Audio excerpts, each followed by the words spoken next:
I totally walked into a stranger's house on accident the other day.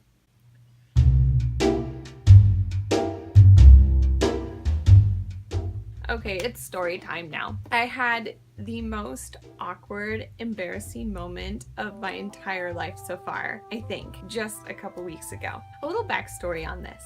I work at an insurance company. Well, every week in the city, there is what's called a home tour, and that's where real estate agents go to houses that are on sale and they show them on tour to other real estate agents and also to potential homeowners. Well, insurance agents sometimes like to go too. So I am the designated person in our insurance office to go on these home tours. This particular time I was with my coworker Adrian. We both had a chance to go. At the beginning of these home tours, you get this whole list of every single address of the home that's on sale, whether they have snacks, what time they're open, who the agent is, and a little description about the property itself. So we had our list, we had been going through, and then we were on to this next house on tour. So here we are, we're driving, it's totally normal, we're just chatting. And when you get close to the homes, you'll notice there are signs that start leading the way. So you don't necessarily have to use your GPS. You could just rely on those like little arrow signs so you can be pointed like right in the exact direction you need to go. And then eventually you get to the house, which has not only the real estate sign outside, but also like the little lockbox on the front door. So it's pretty easy to identify what house is for sale. Or so I thought. Well, Adrian and I had our GPS, we were going to the house, and then we started to see those little arrow signs. So we were following the arrow signs, and eventually we came to the right street for the street address. And then right there on the corner is the big real estate for sale sign, and on the front door is a lockbox. So we go, we're driving, we park in the driveway, there's another car there, so that's obviously the car of the real estate agent who is sitting inside the house waiting to show it to us. We're walking up to the front door and we notice that right next to the front door there's like this little mini deck in the front yard with a patio, and there's a huge sliding glass door. Well, that sliding glass door is open. We're hearing all these voices, so we know people are already inside. They're probably feasting on snacks, and we really want to eat those snacks. Now, it's a pretty nice day outside, so it's not unusual for sometimes these homes to have their windows open or their doors open, so you can just walk in, you can go enjoy the yard, you can really get that experience of being in the home. And of course, logically, we thought, okay, well, they're letting us straight in through that patio area. They're not letting us in through the front door this time around, which has happened before. So we get to the front door, we veer left, we go through that big sliding glass door, we just waltz right in to the living room, and what do we see? On the big screen TV, Looney Tunes is playing, and we thought, that's really weird. And then the next thing we know, we look over and there's a guy talking on the phone in his pajamas, like lounging in his lounge chair with like slippers on. And we're like, hold up, what's happening? What's going on? We're so confused. And all this happened in like a split second. Seeing that Looney Tunes, seeing the guy, hearing the voices, we like have no idea what's going on. Likewise, this guy has no idea what's going on. He's just sitting there in his chair talking in the phone, and then he looks over at us and he's like horrified, and we're like horrified back at him. So at this point, the three of us have absolutely no idea what just happened, but clearly something was wrong here. And so he's on his phone and he goes, I'm gonna have to call you back. And then he hangs up and he's like, how can I help you? And we're like, isn't this the home that's on tour today? And he goes, no, what's a home tour? And so we were like, well, home tours, it's, you know, the home tour, it's not on the home tour.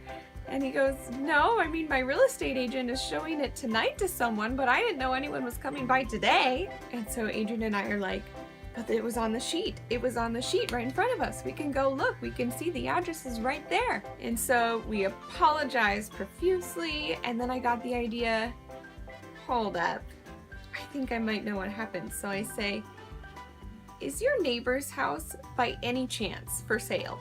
And he goes, oh yeah, there's a neighbor just like right down the road whose house is also for sale. And we're like, oh my gosh. We just like waltzed right into this man's living room while he's in the middle of this private phone call, while he's watching Looney Tunes in his pajamas. We just totally interrupted his afternoon. And so out we go. And sure enough, when we look at our sheet with the address of the property and then we look at the actual property we were just in, the address number does not line up. And so we drove further down the street. Sure enough, the house literally right next door to it is the one that's for sale. But of course we couldn't see it because it was covered by this huge bank of trees to the side, so we couldn't even see that there was a house there, in our defense. However, from now on, I am like triple and quadruple checking every single address that I go to. I am not just relying on signs because clearly it does not work every single time. And I'm just really glad that he was only watching Looney Tunes. I mean, he could have been watching something totally different. Or maybe not even fully clothed. We got really lucky there. But in the end, he was a total gentleman. He laughed it off with us. And if I was gonna waltz into any person's living room unexpectedly, I am so glad it was this gentleman. Thank you. Thank you, kind sir. Not only did he laugh with us, but he made us just feel better about the whole situation. And he was like, it's no big deal. Like, it's okay. I totally understand. And I'm sure he had quite the story later on to tell his realtor and his friends. Like, what a good party story to tell your peoples. Oh yeah, I was just watching Looney Tunes in my pajamas and then these two young women just waltzed right into my living room. It was one of those situations where it was so awkward and embarrassing that like my body was just on edge the entire rest of the day. It was like numb but too excited and too nervous at the same time for the whole day after that. And then I had the nervous giggles. We were just giggling like at every single house after that and literally checking the paper back and forth like 4 times before we actually walked in the door. Even if we saw other people walking in the door, because you never know, maybe they could have lived there. Yeah, that was an experience that I really hope to never have again. So embarrassing. But I'm also glad that I did not make that mistake by myself because that would have been just doubly as awkward. So now I have someone to actually share the experience with. Moral of the story, check your addresses multiple times. Also, if you are going to watch Looney Tunes while your house is for sale, you may want to keep the door locked just in case someone mistakes your house for being the one they want to look at that very moment. Also, people are just really nice, and I am so glad that that was such a nice person. I don't know how I would have reacted if someone just came right into my living room unexpectedly. Like, we were all the way inside the room, all the way. We weren't even 1 foot in, 1 foot out, or even standing on the patio. We were in the middle of his living room before we realized what was going on. This is definitely also one of those moments where years later I'm still going to think about it and cringe at night. Like, it'll be one of those moments that you look back on and you're thinking, oh my gosh, what did I do? What could I have done differently? And it's gonna keep you up for hours at night because you're gonna be so embarrassed, even though it was 10 plus years ago or however long. Do you guys have those moments? I have those moments. I guess all is well that ends well. I really hope his house sold. Thanks for listening to my awkward story. If you have any awkward stories to share, please leave them in the comments. If you've had any random unexpected person show up in your living room, please leave that information in the comments. It'll make me feel a little better. And last, please subscribe to my channel. Please give it a big like and share it with your friends. Until next time.